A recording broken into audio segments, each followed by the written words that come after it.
Hi folks, Will at LR Workshop. Some of you may know that this Saturday just past, I visited the Grenadier at Goodwood, and many of you are eagerly awaiting what I think of the vehicle, and I will be doing a more full video, but the purpose of this video is essentially to get your questions. Please put them in the comments below, because me and my mate Jamie spent about over 3 hours talking to the staff there, and some of them we spoke to 2 test drivers, an after sales guy, and some of their PR people.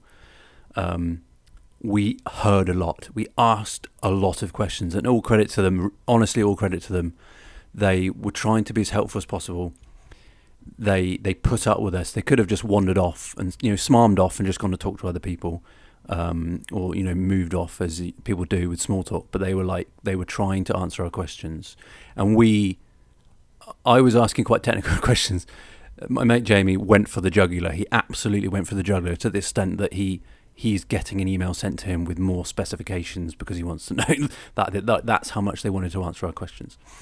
But anyway, there's so much information we took in there. I've made notes, but it's hard to remember 3 hours of what's going on. So please put a question in the comments. It may jog my memory about something I'd heard, and I may be able to pass information on, is what I'm saying. So in my upcoming video, I'll be telling you what I know. I'll be telling you things they told me openly. I'll be telling you questions they told me with open answers, questions they openly answered and had no qualms about answering. I will be telling you the questions I asked, but they wouldn't be drawn on, or the things that they say we don't know, or we're not going to tell you because that's not confirmed yet. But I will be able to tell you some of their aspirations that they're quite open in telling me, things that they hope to do, but we don't quite know yet if it's possible. I did take a look underneath. I also got a look in the engine bay. I don't have photos of pictures because they asked me not to, which I respect. The reason being is because it's a prototype. This is a very, very early prototype, and things are subject to change, which I appreciate, and they don't want to get drawn on, this is the way it is, and then it turns out to be different. I'll talk in the video about some of the changes they think they're going to make. They're working on it all the time.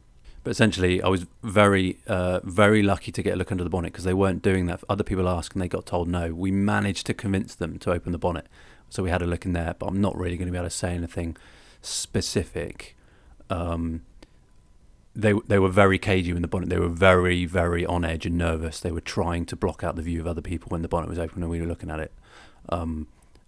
Very privileged, actually, very, very privileged. But anyway, the full video, I'm going to give my full explosion. I may do it over several videos, who knows? But anyway, I'm just asking, please, can you help jog my memory, and I'll see what I can do. I may not be able to answer everything, because I don't know everything. I'm just trying to relay and think about and remember the things that I got told. But anyway, I hope you're looking forward to that video soon.